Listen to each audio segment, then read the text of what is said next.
bring tomatoes. So, I want to say I appreciate you taking time out of your busy day. As I go through and Ms. Franklin goes through the presentations, I want you to keep in mind that none of this can occur without your hard work. So this isn't a Richard Bear show. It's not a Kenny Blocker show. It's not a senior management show. It all occurs from all of you and your hard work. So I appreciate that. We have a lot to go through. A few housekeeping initiatives, if you will.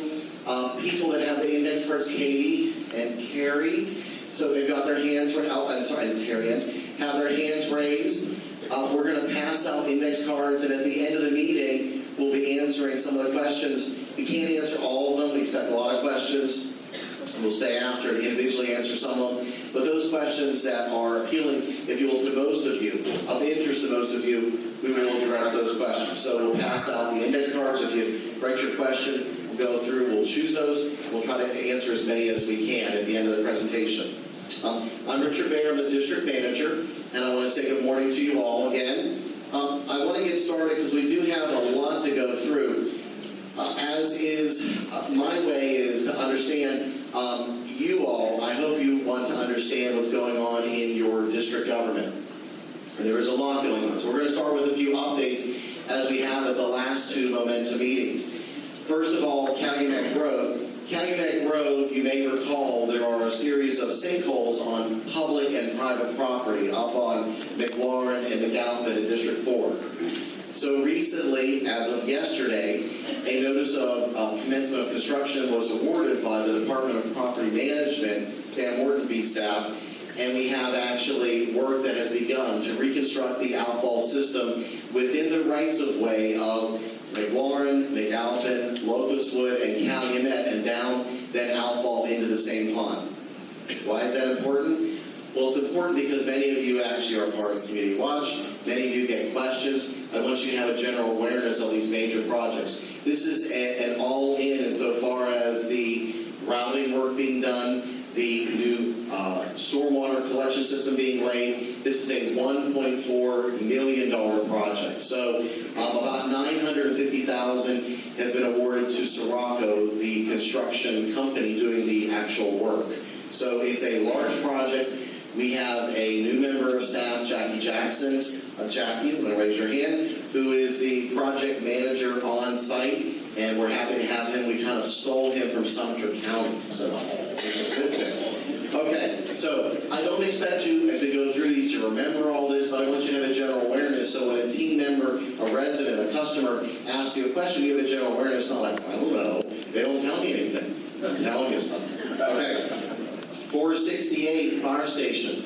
We have our latest fire station, all of you guys, our latest Fire Station 47. It's on South Morse, just south of here. The grand opening will be on July 9th at 11 o'clock. It is pretty exciting because not only is it our newest fire station with a little bit different layout, but it also is a customer service satellite facility.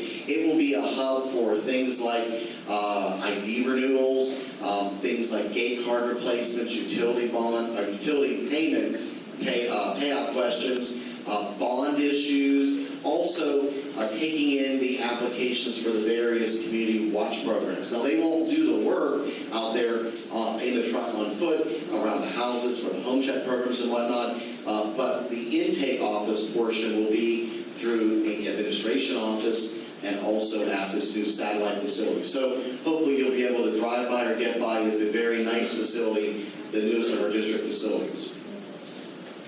Shaygate and Delmar Gate.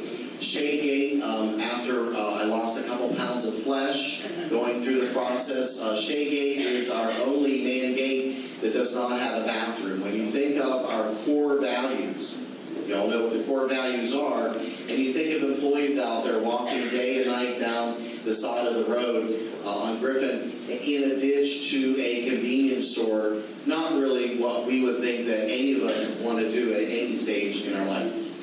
So we are at the final stages of the design. A permit was submitted, or is going to be submitted, I think today, to Lake County for the addition of a bathroom. Now, why are we talking about a bathroom? It's $160,000 because it is a structural modification to the building, and it's a large amount of sewer work. So I want to say thank you to the employees that work there as part of Community Watch at Shaygate, and just a little update for you all that's moving forward. Construction to start later this summer, early fall. Del Mar.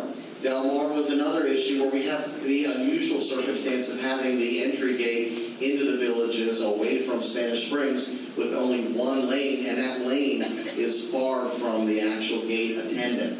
So it makes our customer service functions of welcoming people, answering questions. People don't understand why the gate is being manually operated. It makes it very difficult for those employees in the Del Mar gate. So there's a construction project, a little under $100,000, that's going to be started later this year. The permitting actually has all been worked out, and the design's just about completed.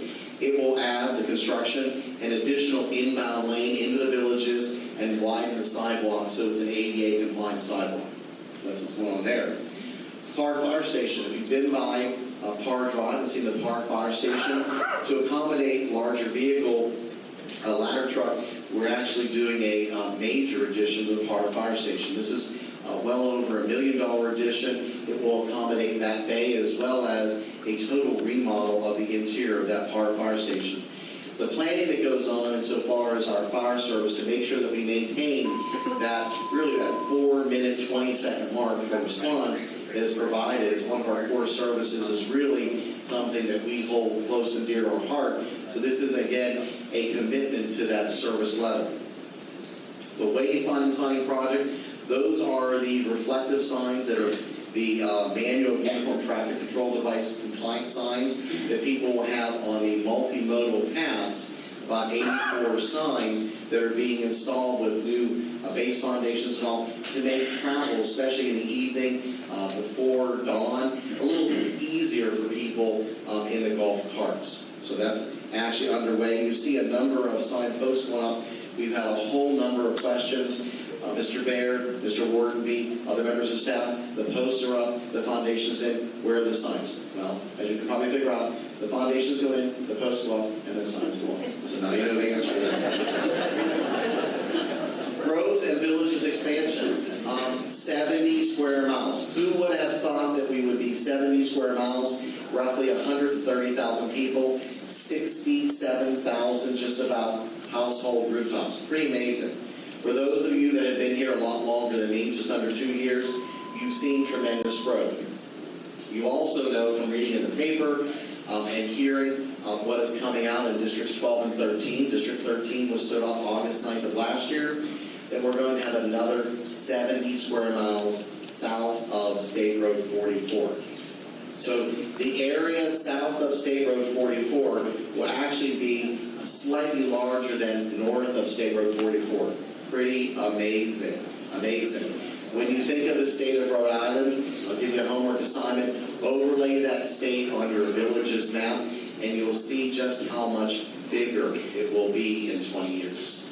Pretty amazing. Something exciting, Brittany Wilson, who's not here now, but who handles the board clerk operations as well as IT, led us through a wonderful update of our board policy, rules, and procedures.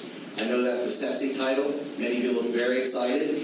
It's very important for me as your district manager when I interface with the board, and you know there's almost 100 elected officials across 13 number districts, 4 commercial districts, a dependent district, the Amenity Authority Committee, the IAC Committee, and also then we've got the Project-Wide Advisory Committee. All those committees, 56 different accounts that we total money through. So the having current board policies and procedures is important. How they operate and their expectations on us as staff is critical. Making sure that we can exceed those expectations is critical. Right now, we're in the advertisement period for their rule changes. This governs everything on how they operate the meetings, how they fill a midterm vacancy like we currently have of board supervisors in districts 1, 4, and 7, and several on the ARC, the Architectural Review Committee, which I did mention earlier. So it's very, very important for us that we know what that mark is so we can hit and exceed that mark. So this was a very long process, and sometimes very full of acrimony and difficult conversation. We made it through it, so that is underway now. So a very important thing for us in defining how the boards operate. BS&A, our financial management platform, we've touched on. That continues to move forward with really a kickoff date mid-year next year, 2020. It's exciting for us because it will allow us to maximize the use of our data, our financial management, for better management of our finances, but also to be much, much more efficient. We're looking at the interface that that system will have with some other technology platforms that we're looking at, be it insurance, be it asset management we'll talk about. So for us, it really leaps us forward into the current century, trying to get away from those green screens. So those of you that work on those green screens, you know what I'm talking about. Asset management. When you have $2 billion worth of assets, with a B, across our district government, it's important for us to be able to manage those assets. And you can't rely on just people's memories and spreadsheets. That's 1990s technology. Our residents, many of who you are, residents of the villages, myself included, expect that we're efficiently managing all of these buildings. We're making sure that we can actually have a geo-encoded GIS-based system that we know for this facility here at Rohan what the levels of maintenance are, when they're anticipated expected. We don't have to have members of our property management staff, our facility staff coming out and having to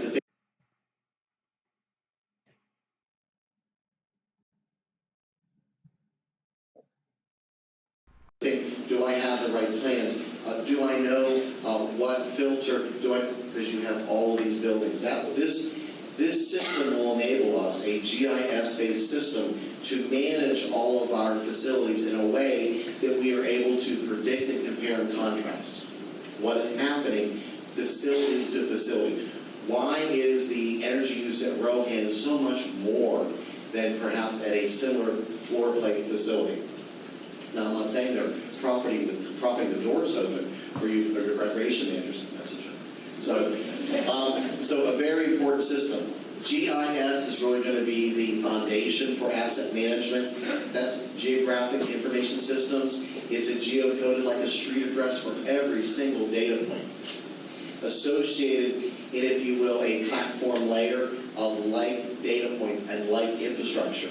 Sumter County, other counties and cities of our size actually have already embarked on this. They use this platform for a multitude of things, including the formulation of data analytical standards to be able to set our budgets. Very important. And item will go forward for almost $1 million to catch up the district with technology to move forward with a cartography-based system that in 3D you will be able to almost have the data collected and see as the vehicle moves down and collects every piece of data on the roadway. It's almost like Star Wars technology. It's something that the jurisdiction, the district, really needs to have, and it will be considered by the board as far as the GIS platform piece next month in July. So really a big step forward. Document imaging, we are moving into our current technology from DocuSphere. That migration is probably about halfway done. That is important to us because it removes us from not only paper documents, but it allows us to access the many records and files that we have to manage for both public record inspection, but also for our use. Fleet procurement and maintenance. Many people ask me, where's my new vehicle? When is my new vehicle coming in? Well, we have moved actually to a lease type of acquisition for our fleet. Our fleet of 160 plus vehicles is comparatively small when you look at other jurisdictions. It doesn't really make sense for us to maintain in-house and also for us to purchase those vehicles. That rolling stock has value. We want to reinvest that value into things like our employee needs that you'll hear about with Deb Franklin. By leasing our vehicles, by outsourcing our maintenance, we will be saving roughly well over $1 million every 2 years. That is real money to be reinvested in what our needs are in technology, employee needs, and other facility needs. So really a very good plan. Many of you have received those vehicles. We have a conversion plan from own to lease, and so those that receive them, I think what their issue is, I don't care whether the district owns my vehicle or leases my vehicle, I want a clean, air-conditioned, well-running vehicle. And then my add-on is that provides a professional representation of the district government. Solid waste and, the last part, fleet maintenance. Fleet maintenance, we have moved from a maintenance philosophy that was decentralized, as many of our philosophies are, where each department managed and maintained its own vehicles. We had a small staff of 3 people in the public safety area that maintained their vehicles. That is no longer existing. Of course, Marty has passed away. Great employee. An employee left us and retired, and then another employee took employment with the district's assistance over at Sumter County. Sumter County is maintaining, doing that sort of routine and even beyond routine maintenance in their Powell and Burnshead fleet maintenance building, right behind where the Bronze Dome is at the county building. They are maintaining our vehicles at no cost. That saves the district tons of money. You're going to hear that being over and over. Efficiency and saving money. Because when you hear Ms. Franklin's presentation, you're going to hear about how much money we need to implement the compound. Look how excited she is up against the doors here. She's excited. She's got white on too. So the comp and pay program. Something has to support it. Money. So that's where it's coming from. The next issue is solid waste management and recycling. Many of you may have read in the paper, may have seen online comments that we had a wonderful solid waste management and recycling workshop as part of the North Sumter County Utility Dependent District, NSCA. That was last Thursday. We had 150 people attend. We are focused on what we are doing in the ever-changing global and national market with recyclables and solid waste management with our solid waste. The hundreds of tons that we, 67,000 households produce, and all the rec centers and commercial facilities is big business. It's roughly 3% of our overall $355 million budget. At just under $10 million, this waste stream and recycling represents a major task of management of high priority for the district. So we are setting up and establishing a long-range, 20-year horizon solid waste management plan. Again, focused on the subsidies that now support recycling. Not meaning that we're not going to do recycling, but should we be trucking our solid waste and much of our recycling total tonnage, about 15 to 20% per month, up to Georgia, to a landfill. So currently, what we and many cities around the country, around the state as well do, is they pay for recycling for the separation at the MRF, the Material Recovery Facility. We pay for that out of our solid waste feed, and then those recyclables don't make it, for the most part, into that secondary market. They are then, after they are separated, there's no market because of limited need in other countries. China, the Middle East, limited need for our recyclables, and they are then put back into the waste stream and trucked. The environmental issues, the financial issues are large. So that's a huge undertaking by staff. Well, this is an exciting one. So for our procurement staff, this is an exciting one. So we updated the purchasing manual and all the procedures. We as a district, as you know, are managers of resources from contractual entities, are managers of products that we buy. So procuring those products in the best possible way is extremely important. This new manual, which I'm sure many of you have that procurement authority, you have it, and you know what the changes are, has increased the limits, therefore increasing that trust factor that we have on you managers that are enabled to make those purchases. It allows us to more seamlessly piggyback on other governmental jurisdictions and to acquire those goods and services in a more cost-effective way. Some of the things we'll be focusing on later this year and next year in 2020 calendar year, some environmental initiatives, looking at what we buy. I'm a big fan of buying a low-cost item, as you know, but I'm also a big fan of making sure we protect our environment. Having our 1,000-year styrofoam cups doesn't really say that we are committed environmentally. Looking at how we make some other purchases that are not sustainable as well, big issues, and also added to dollars. So we're looking at that. I know that Mr. Blocker in the back, who's our assistant district manager, he's excited about this continued initiative. Right? I knew you were. Okay, and we made some first changes. You can hear that in his voice, right? Okay, getting into some of the issues that Deb's been speaking about, our current budget process. So when you go through a budget and you have 23 new positions requested, $1.4 million of new positions, and you are working with your senior management team as a district manager, and you are thinking, we have, as Deb's going to touch on, millions of dollars of needs in order to provide a competitive pay and compensation plan. You look at those position requests very carefully. So many of your department directors and your managers have submitted very well thought out budgets. They say many, because not all. Many. So we have gone through those budgets, and we will be adjudicating what positions are approved for next year with a mindful eye about some consolidation of services. For example, in Community Watch, we right now have a person who really serves as the gatekeeper for that entirety of the operation at the front end.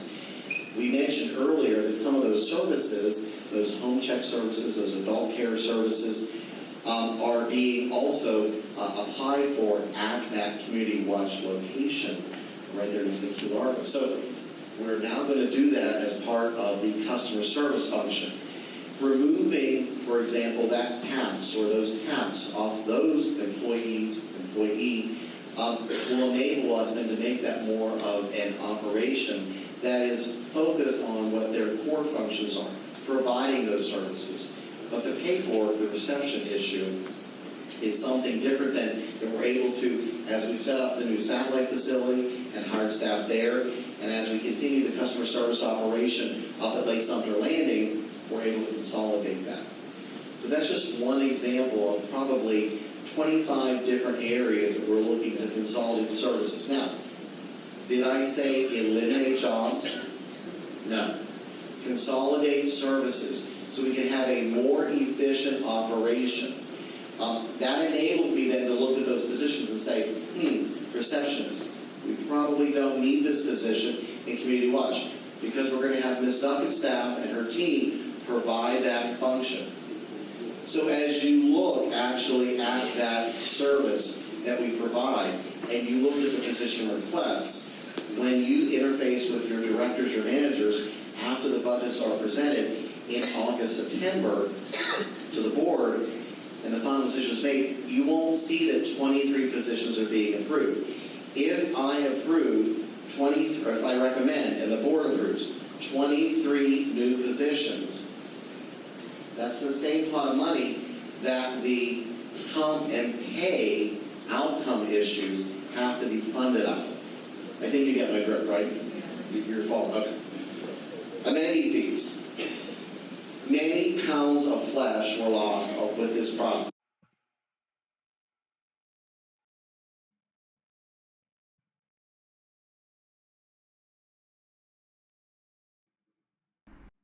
Those of you that are property owners within the villages, reside in the villages, own property in the villages, you have a monthly contractual amenity fee obligation.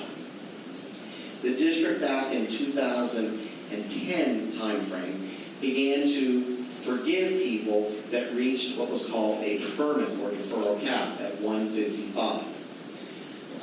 That was first done by the AAC, and then 2 years later, it was approved by the PWAC, the Project Wide Advisory Committee, for those people living south of County Road 466. What we are seeing is that the CPIU that would have been applied every year to those contractual obligations, when you hit that cap as a property owner in the villages, the lost dollars that you were sitting here. We every year were not then, like when you get a Social Security CPIU raise, we were not getting that. So we were losing money, millions of dollars, over that 10-year period. We can no longer subsidize that. These recreation centers, which do not have, nothing against Walmart, but Walmart folding chairs, that do not look like recreation centers when you move out into other areas, other counties outside the villages, take money to operate. And these recreation centers and the staffing functions take money to subsidize and operate. So those deferral caps were lifted by both the Sumter Landing CDD at the recommendation of the Project Wide Authority Committee, and also the VCCDD at the recommendation of the AAC. So what that means is the contract that you sign with a developer, whenever you sign it, on your anniversary date of closing, will increase by that CPIU 1.5, 2.2, whatever that rate is that month. Or decrease. In the last 14 years, it's actually decreased twice. So that, insofar as having a sustainable future for all those things in the amenity funds, north of 466 in the RAD fund and south of 466 in the SLAD fund, it continues that sustainability for years to come. Okay? Many of you are looking at me like I didn't come for a calculus class, so I'm going to move on to the next one. Okay. Project Wide Fund. We have gone through and we are looking at Project Wide Fund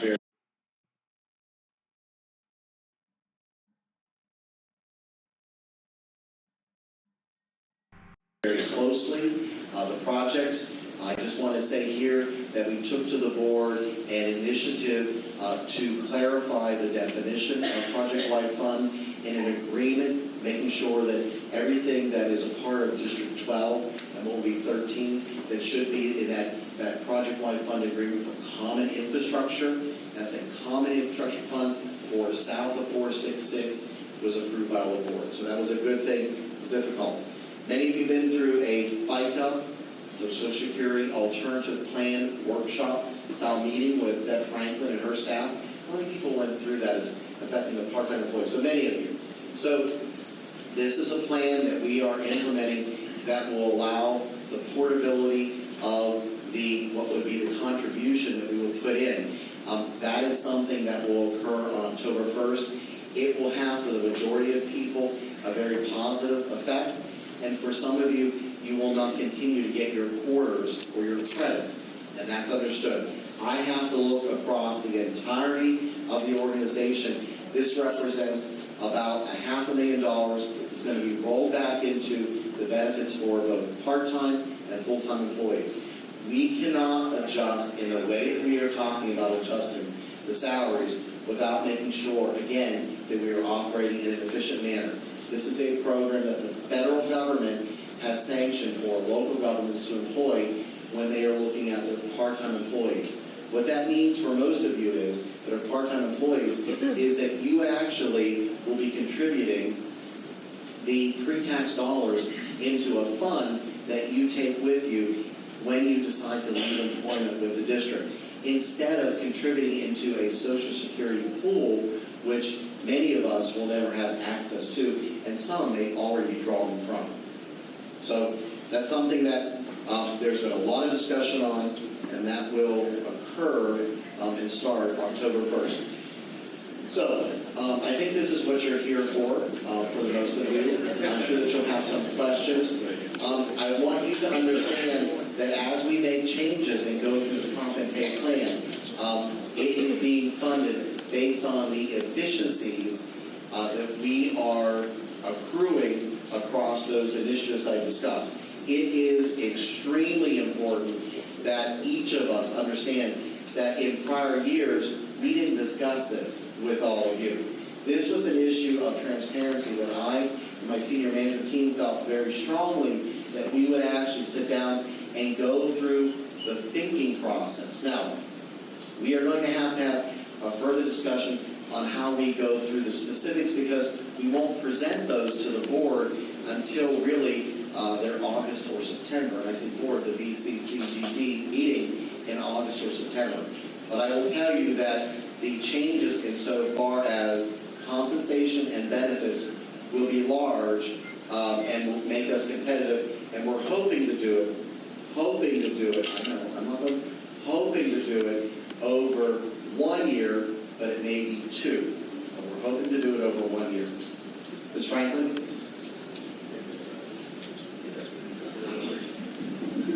Hey, Mr. Mayor.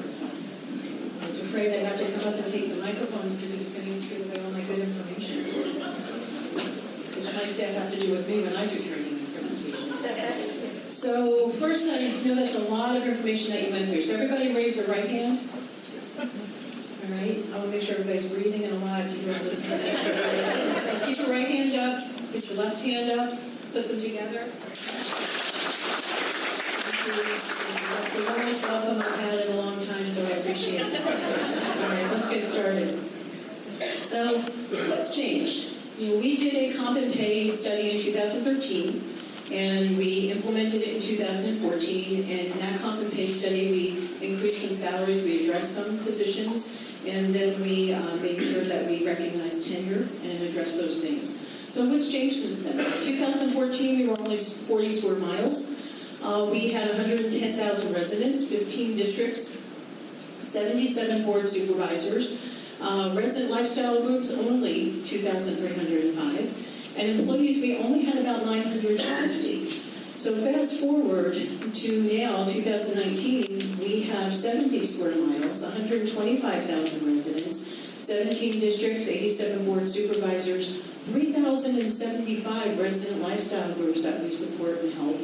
I don't know how that room reservations group, I'm mentioning is over there. I don't know how you guys find places for everybody. Now we have 1,200 employees. Approximately 840 are part-time, and the rest of us are full-time. So that has created a lot of changes for us. It's created geographic differences. We've gotten bigger. But it also means that there's a lot more required of us. There's a lot more expectations that we need to rise to. There's a lot more demands on our time and our energy. And thus, some of the things that Mr. Bear was referring to with regard to economies and efficiencies of scale and all of those kinds of things. So what's most important from my perspective, I know Mr. Blocker and the finance group and budget talk about numbers and finances, but from our perspective and our senior management team, how are we going to support all those needs? Well, it's everybody in the room. It's what we call our human capital instead of financial capital. And what that means is, how do we attract and recruit high-quality and diverse workforce? How do we meet the needs of what we're doing? How do we reward and retain everybody once we have you here? How do we provide fair and consistent framework for assigning jobs? How do we classify those jobs and make sure everybody's working within those?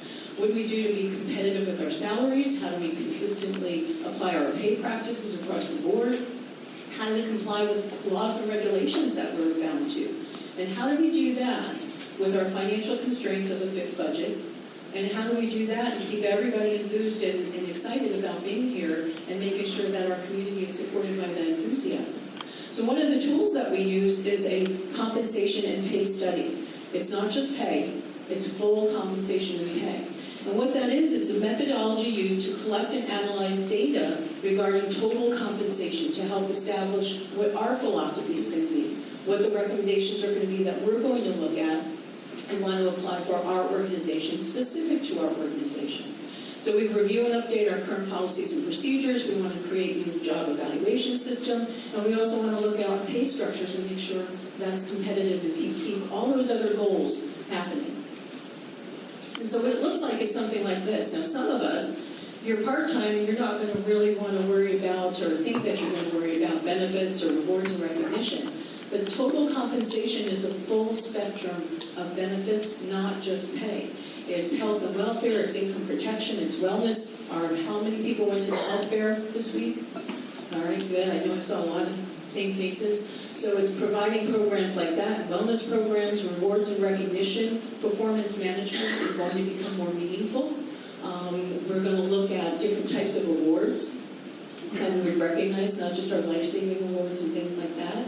Career development, training opportunities, opportunities to try and do other projects. And work-life balance. How do we accomplish that and have you do everything that we need but still be having a life outside of work?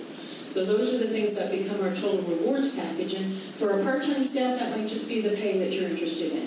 For our full-time staff, it might be educational or something else. But that is everything that we're looking at when we look at those studies. And so how did we start it this year? We had a group called Management Advisory Group International. I'm going to refer to it as MAG. And we did a request for a proposal, and the committee selected this group for a couple of reasons. One is they specialize in compensation and classification for government entities, including fire and EMS studies, organizational reviews, analysis, all that stuff, which was important to us because we are a government entity. We don't fit into a perfect box for everything that we do. They also have over 25 years with that public sector experience, so they have a lot of connections and a lot of information already at hand, so that was important to us. They've worked with agencies like Broward County, Daytona, Jacksonville, Lake County. They've done Lee County. They've worked with fire departments, sheriff's offices, things that we felt that we are now more competitive with and that we want to make sure that we're using to benchmark. So what were the components of the study? What did we have them analyze? Well, we had them look at job analysis. I know that was a painful process for most, and we'll go through that in a minute. We had salary survey, which is looking specifically at salaries. We have them look at organizational structure, meaning how are we set up as an organization, and then also looking at internal and external competitiveness. So what does that mean? Job analysis questionnaire. Thank you to absolutely everybody that attended the god-awful meetings and then had to wait several weeks, almost a month, to go and do those JAQs, right? But is that not what we anticipated? But those JAQs were really, really important. And it required the participation of both the employee and the supervisor. And let me tell you what that was. We had 1,152 staff members at the time that we did those JAQs. 710 of you completed them, meaning you completed them and your supervisors completed them. That meant 70% of the data regarding what you all do is pretty strong analytics for us. That means that enabled us to have a better understanding of what you're doing in relation to what we did at the last study and how your jobs may have changed since that last study. We had 51 job titles that we had them analyze. That's every single job title that we have. We just didn't pick a few. All positions were analyzed.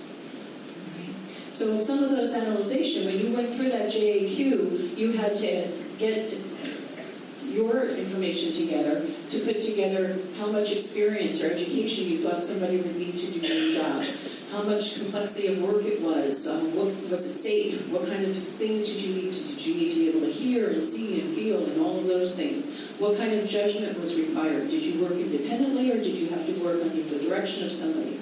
All of those things create a classification.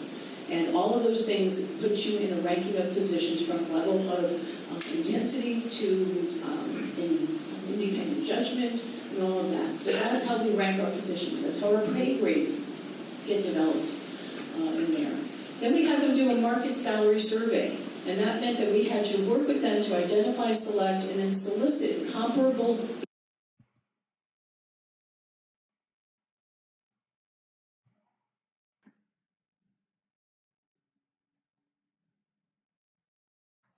agencies. And we were specific about who we wanted to target. We wanted to target agencies that compete with us.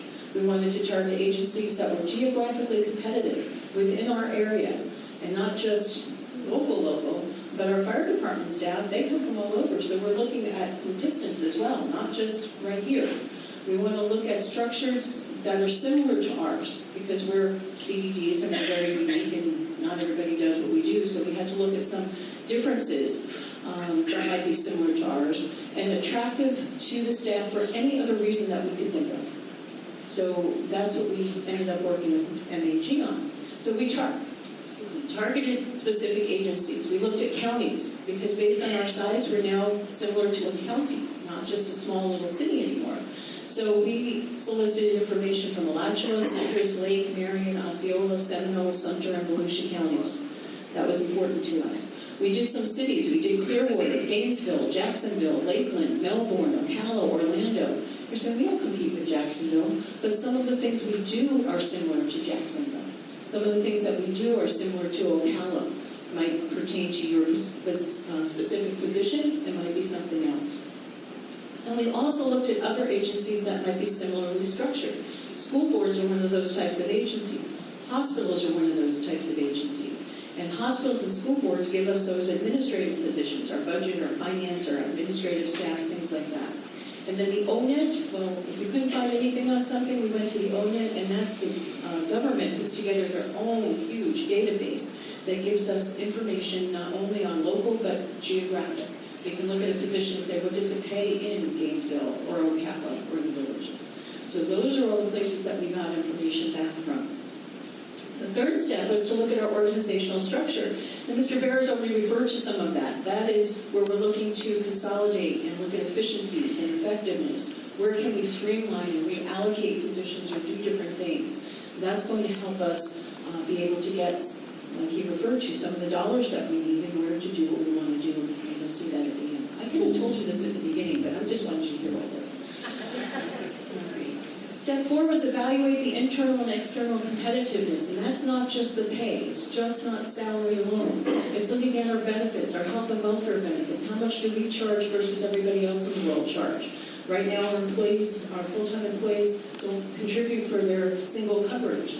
Not everybody does that. Those are things that go into our consideration for compensation philosophy. Leave time, retirement benefits, tuition reimbursement. That FICA alternative program speaks to retirement benefits for our part-time staff, because we're trying to be creative with part-time people. What can we do for you? And those of you that have gone to the meetings, how many saw me and Pamela earlier? Raise the hands. Thank you for coming. You did. Thank you. Thank you. So that's some of what we're doing, is shifting that ability and doing that, and being able to take the savings to the district and roll that back into comp and pay. Professional development. If we have to look not just 1 year, 3 year, 5 years, we're looking at 10 years, and the speed of growth that we have. We can't just think about today. We need to think about tomorrow, future timing. We want to look at succession planning. We want to look at on-the-job instruction. What are other places doing about special projects assignments? So all of this is a whole full picture. So where are we in the process right now? NAG provided preliminary results, and they have recommended a pay scale, and then recommended positions within the ranking of that pay scale. Senior management team, I've met with Mr. Bear, Mr. Blocker, I've met with each of the department heads, and we've done our own analysis to make sure that their assessments of the importance and level of a position matches what we know we require you to do in our organization. Sometimes people think something is here and it's really up here. We want to make sure people are allocated correctly. Senior management's reviewing those results. We're going to continue to look at that. We're looking at preparing our response to MAG. And once they do that, we're going to give that back to them, and they're going to recalculate what it's going to cost us based on what we want to do, what we're looking at doing, where we are want our proposed pay structure to be. They're going to give us the options. Mr. Bear said, we'd like to do it in 1 year. We're trying very hard to do it in 1 year. If it takes 2 years, what does that mean, and how would that function throughout? That's what MAG will do for us. Bringing staff to the proposed pay grades, the new grades, and also recognize tenure, length of service in the positions that you have. You just don't go right to the pay grade and that's it. There's a 2-part process. Those things aren't simple calculations. Senior management is going to determine the final recommendation based on what MAG gives us back, and then we're going to present that to the board in August. Fingers crossed to the angels of boards and board gods and all that kind of stuff, that they approve everything for us, and then that will be implemented in October. So any changes that we're seeing will happen in October. So what's it mean to you? That's why you're all sitting here, right? What's this mean? So how will my pay be affected? Well, nobody's going to lose pay. Most everybody will see an adjustment in pay. From what we're seeing, we recognize that there are some serious adjustments and some minor adjustments. The only group that has not shown serious need for adjustment right now is our contract employees. But everybody else, there's some major adjustments that we need to look at. So what happens if my job is reclassified? Well, basically nothing. It's just going to put you in a different pay grade, and that may impact your salary. Again, nobody's going to go down. So if you move to a new pay grade that's recognized at higher compensation, but you're going to be getting that higher compensation in regard to the position that you're doing. If you're in a pay grade that stays the same, then you may see some adjustment based on tenure, if you're not going to see a cut in pay. What happens if I don't meet the minimum requirements of my position? When we look at positions and we reclassify, we look at minimum requirements. What do you need, education-wise, things like that? And we'll be having a discussion to see what we can do to help you meet those minimum requirements. All right, if you need certifications, things like that, that's part of the training programs that we'll be looking at. Will my position be eliminated because of the study? This study was not intended to eliminate positions. Now, there may be restructuring, you may be doing something new or different, or more in line with what we're asking you to do, but we're not looking at anticipating any position cuts. And are my benefits changing? Well, I hope so. I hope that we continue to provide excellent benefits and new benefits for people. FICA Alternative is one of them. Another one that we're looking at is more retirement benefits for our part-time staff. And will be rolled out in the next month. And other benefits that we can add. One thing, anybody in the room familiar with Teladoc or Telemed, where you can call and Skype with somebody? Raising hands? Okay. That program is going to be announced shortly. We've just incorporated that with Blue Cross Blue Shield. It's a great program. It cuts down on office visits for those things that you know that you can do over the phone and get that prescription and hopefully save you guys some money with that. So those are some of the things there. So what's it mean for the 2019-2020 fiscal year? Well, we're going to continue always to evaluate benefits and compensation and pay, full-time, part-time, and our contract staff. And benefits, that means we're looking at adding an additional holiday. We did some analysis and we see that we're still a little bit low on that, so we're looking to add another holiday in there to keep us competitive with our peers. Retirement benefits, we're looking to increase the match for general fund by 1%. We're looking to add that FICA alternative for most of you. If you haven't gone to a meeting, there's 5 more meetings. They're mandatory, so please come so we can explain it more in depth.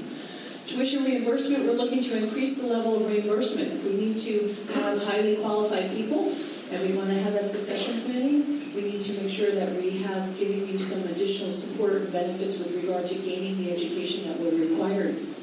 And then again, that medical benefit with the Teladoc. Professional development, succession planning. Anybody here in the Emerging Leaders Group? Okay.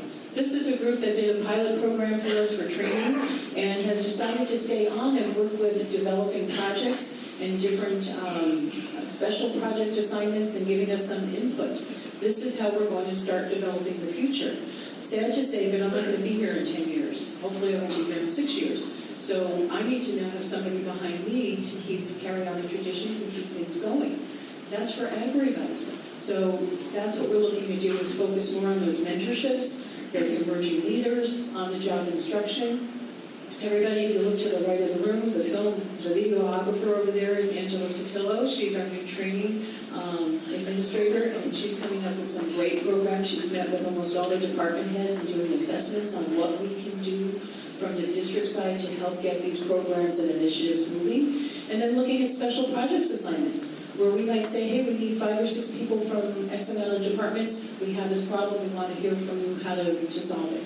So it's more inclusive, more engaging, and more input from all of you in here. So this is what you're really looking at, pay rates, right? All right. So, in summary, there's not a pay group, with the exception of contract staff, that's not lagging behind. It was very clear in the study that we are behind competitively with our salaries, our starting salaries.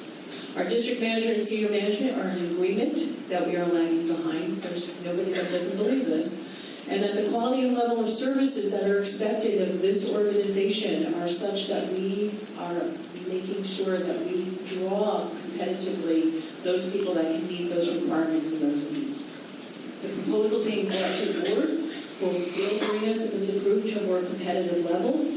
And overall compensation and pay will be competitive within our markets. So we won't be losing people to other places, and hopefully we'll have people that knock on our door wanting to work here in Monroe. So when will I know how this impacts me? You still haven't told me, Deb, how much I'm going to need. Well, we can't do that yet until the board approves what we're looking to do. But all adjustments will be made for October of this year. So everything will happen that October. We have the Vital Alternative Program, we'll have pay adjustments and things like that. So this doesn't end with the study. This is an ongoing process. We're going to look at performance management. That is something that people say, well, it doesn't mean anything. Going forward, it will mean something. Last year, all the senior management team worked with their supervisors to start looking at SMART goals and making sure that we measure performance and how well you're doing, not just that you showed up to work, but how well you're doing it and how well you work with others within the organization. And we're going to look at how we can recognize that. We're looking at enhanced training at District University and coming up with tracks that you get certificates for completing different things that will help you get promoted and work within the organization. We're looking at the succession planning, developing our future leaders. All senior management needs to have identified who is coming behind them and how to develop them. And then also other forms of recognition, service, valor, community support, people that have saved lives in addition to our public safety staff. We've had, is Michelle O'Donnell in here today? She saved a life a couple of years ago, CPR. We've had other people that have done those kinds of things. We want to make sure that we recognize that in a more public way. And of course, our safety. So, that's our presentation. We want to thank you for listening, but now we have our Q&A. So did anybody have questions that they didn't give cards to? Oh, okay.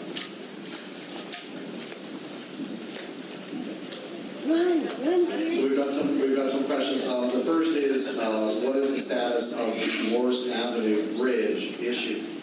So the Morris Boulevard has two bridges, as you know. It has a revetment around an island in the middle of the bridges. Back in 2016, there was a study done that identified three alternatives. One was a littoral shelf, that's a sort of natural sort of shoreline planting. One was to build a breakwater, kind of that barrier to just get that energy as the waves came in. And the last was to put a series of armor stone and then above it, actually a smaller graded stone on a geotextile fabric with fill behind it. That was to stabilize the revetment. It has nothing really to do with the bridges. The bridges are Sumter County bridges. So the revetment itself, we are going through a re-engineering, a value engineering process. We will take that forward to the board, the PWAC, and then Sumter Landing in August. I don't feel like that the alternative that was selected from my engineering background is warranted given the wave action and also the costs. So what we're looking at is a, we use some rock, but it will not be as extensive. The 2¼ foot wave action occurs given the fetch on the west side of the revetment does not warrant that sort of over-engineered design. The cost back in $2,006 for the construction was $1.4 million. That was set aside as part of the project-wide fund. So that's already a project that's funded. If we actually have a project that is re-engineered, which I believe we will, it'll come in at less dollars, or return that money back for other uses for that common infrastructure south of 466 of the project-wide fund. The next question was, how many town squares will we build? How many more villages will be added on the Fenning side? So the town squares are not a district purview sort of issue. But back in February of this year, Sumter County, with an agreement for development and road issues, the Board of County Commissioners only approved the regional roads, regional A, B, and C roads, which are perimeter ring roads that are code-centric, that are south of currently the Coleman Federal Penitentiary Correction Facility.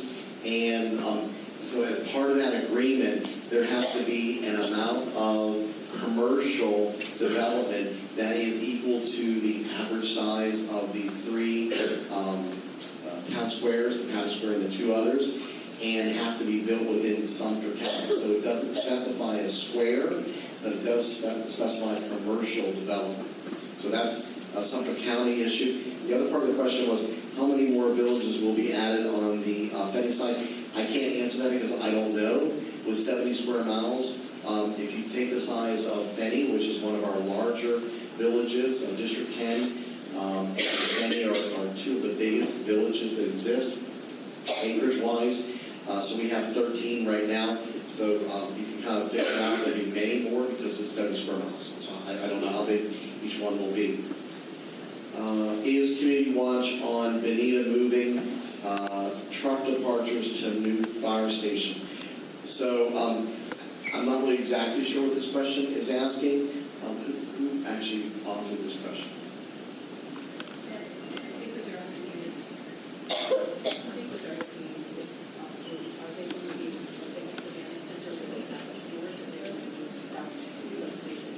So the only change that we're looking at is additional space that Chief Wolf, where's Chief? There he is. Chief Wolf, and then we had a shy person that offered the question. We're providing space down in District 12 behind the new fire station I mentioned. There will be an office building that is built there that will house some field needs for recreation, for storage and whatnot. There will be a DPM satellite office, and then there will be community watch space, which I think Chief is going to work with his staff and program out. That should eliminate some of what's called the deadhead time, that travel time, as people are responding to issues 12, 13, districts 12, 13, 14, and consistently beyond. Are there future plans for remodeling Paradise Rec Center? The AAC, the Amenity Authority Committee, back in mid-January, they had their capital projects workshop. They are not going to take on a remodeling or reworking of Paradise until the first responders is well underway. So there really wouldn't be any additional planning for Paradise insofar as rebuild, remodeling, reconstruction of parts of the building, probably for about 18 months. They wanted to do that because their reasoning, as recommended by staff, was that we need the swing space from recreation center to recreation center. As we move operations from Paradise while it's under construction, we need first responders to serve as part of that swing space and other recreation facilities to move venues into, whether it be resident lifestyle groups, meetings, things like that. So it's probably about 18 months off before the planning for a Paradise Rec Center, a new Paradise Rec Center or rebuild would start. Will this presentation be available to us? So we're taping the presentation. So the taping of it and the presentation itself, like the former presentations we've done, the last two will be put on our website. So you'll be able to take a look at them, go back through them, as well as the videotape itself. So that's all we've got for you. What I can say is I'm pretty excited, and I think, I hope you guys are as well. This budget coming forward will, say the deep breath, will be unrivaled insofar as staff, resource, comp and pay, benefit, and other issues.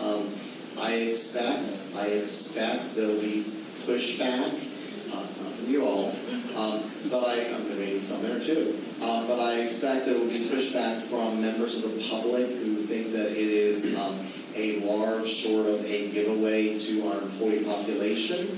I say that because many of our public come from long-time government and other service backgrounds and live on fixed incomes. But we cannot take a 10-year sort of lag behind hit with our employee population as far as pay and benefits and expect that we're going to produce the results we've gone over in this first year today and in other presentations and maintain those relationships with our employees when they can go elsewhere and have those same core values but work for someone else. We don't want to see that happen.